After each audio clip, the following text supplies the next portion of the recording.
اللہ تعالیٰ نے ارشاد فرمایا کہ وَمَنْ أَظْلَمُ مِمَّنْ مَنَعَ مَسَاجِدَ اللَّهِ أَنْ يُذْكَرَ فِيهَا اسْمُهُ وَسَعَى فِي خَرَابِهَا، کہ اس سے زیادہ ظالم کون ہوگا جو اللہ تعالیٰ کی مسجدوں میں، اللہ کے گھروں میں اللہ کے نام بلند کرنے سے منع کرتا ہے، اللہ کے ذکر سے منع کرتا ہے اور کوشش کرتا ہے کہ اللہ کے گھر یہ بے آباد اور برباد ہوں۔ یہ لوگ، ان کا حق تو یہ بنتا تھا کہ جب اللہ تعالیٰ کے گھر کے اندر داخل ہوتے تو اللہ سے ڈرتے کہ میں اللہ کے گھر میں آ گیا ہوں۔ فرمایا جو کوئی اللہ کے گھر میں اللہ کے ذکر سے لوگوں کو روکے یا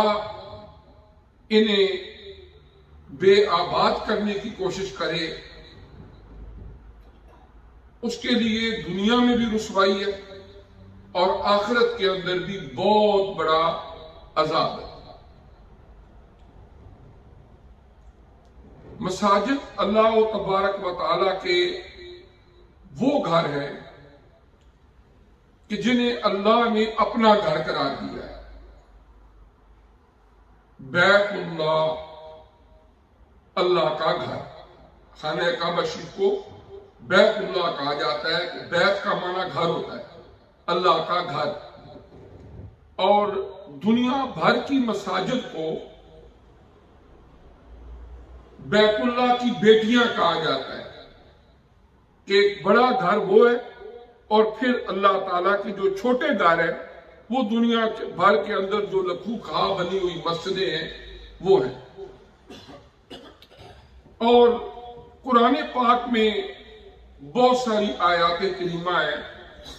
کہ جن کے اندر اللہ تعالیٰ نے مساجد کا ذکر فرمایا۔ قرآن حکیم کی وہ آیات جن میں مسجد اور مسجد کے بنیادی مقاصد اور آداب انہیں ذکر کیا گیا ہے، وہ اس بات پر دلالت کرتی ہیں کہ مساجد اللہ تبارک و تعالی کی توحید، نبی کریم علیہ السلام کی رسالت اور عمومی طور پر اسلام کی دعوت کے مرکز ہیں، اور دیندار لوگوں میں اخلاص، تقوی اور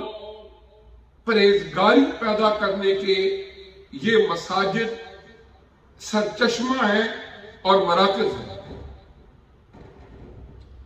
اور ان کی آبادی کیا ہوتی ہے، آبادکاری کیا ہوتی ہے کہ ان میں اللہ تعالیٰ کا ذکر کیا جائے، نماز پڑھی جائے، اللہ تعالیٰ کی عبادت کی جائے۔ اللہ تعالیٰ نے قرآن پاک میں سورہ الجن اس کی آیت نمبر 18 ہے، ارشاد فرمایا وَأَنَّ الْمَسَاجِدَ لِلَّهِ فَلَا تَدْعُوا مَعَ اللَّهِ أَحَدًا،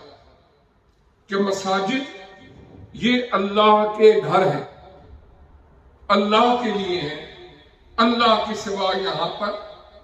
کسی اور کو نہ پکارو، یعنی اللہ تبارک و تعالیٰ کی توحید کا تذکار کرو، اور پھر نبی کریم علیہ السلام کی تعریف و توصیف، آپ کی رسالت کا پرچار، یہ بھی اللہ کے حکم کی ہی تعمیل ہے، اس لیے کہ اللہ تعالیٰ نے ہی ہمیں حضور علیہ السلام کی تعریف و توصیف قرآن پاک میں سکھائی ہے، اور آپ کے رفع درجات کو آپ نے اللہ ہی نے فرمایا ہے کہ اللہ کریم آپ کے درجات کو بلند فرماتا ہے اور آپ کو شان رحمت للعالمین عطا فرمائی۔ اور پھر اس کے بعد سورہ الاعراف کی آیت نمبر 29 اللہ پاک نے فرمایا وَأَقِيمُوا وُجُوهَكُمْ عِنْدَ كُلِّ مَسْجِدٍ وَادْعُوهُ مُخْلِصِينَ لَهُ الدِّينَ،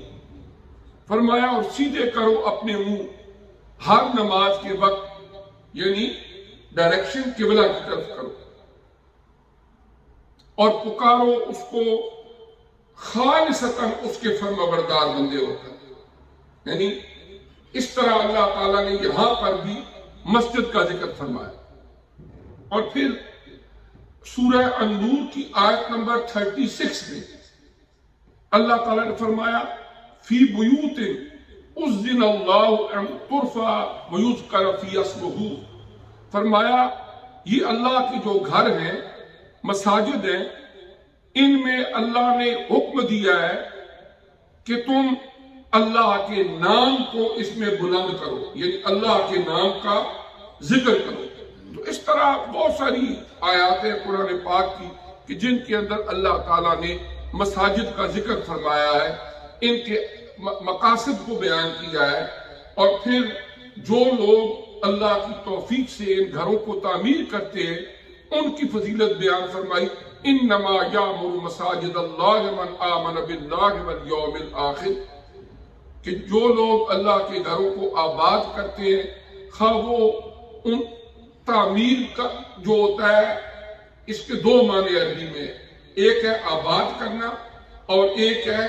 اس کو تعمیر کرنا. ان کے لیے فرمایا کہ یہ وہ لوگ ہیں کہ جو ایمان والے ہیں اور آخرت پر یقین رکھنے والے لوگ ہیں. تو اس طرح حدیث مبارکہ میں آتا ہے کہ مساجد کی طرف جب ایک آدمی پیش قدمی کرتا ہے، گھر میں پاک صاف ہوتا ہے، ارادہ کرتا ہے اب میں مسجد میں جاؤں نماز پڑھنے کے لیے، تو اس راستے میں اٹھنے والے ہر قدم کے بدلے ایک درجہ بلند ہوتا ہے اور ایک خطا کی، ایک گناہ کی معافی کا اللہ کریم نے وعدہ فرمایا. اور اسی طرح مساجد کے اندر نماز کی ادائیگی اور گھر میں نماز کی ادائیگی، اس میں فرق ہے کہ مسجد کا اپنا درجہ ہے، کئی گنا زیادہ اللہ تبارک و تعالی ثواب عطا فرماتے ہیں. اور ایک آخری حدیث مبارکہ بخاری شریف کی حضرت سیدنا ابو ہریرہ رضی اللہ تعالیٰ عنہ اس کے راوی ہیں کہ جب کوئی آدمی مسجد میں داخل ہوتا ہے تو جب تک وہ اپنے مصلی پر باوضو ہو کے بیٹھا رہے، فرشتے اس کے لیے یوں دعا کرتے ہیں، اے اللہ اس کی مغفرت فرما، اے اللہ اس پر رحم فرما. یہ صحیح بخاری کتاب الصلاۃ کی حدیث مبارکہ ہے. حضرت ابو ہریرہ رضی اللہ تعالیٰ عنہ اس کے راوی ہیں اور باب ہے باب من جلس فی المسجد ینتظر الصلاۃ وفضل المساجد،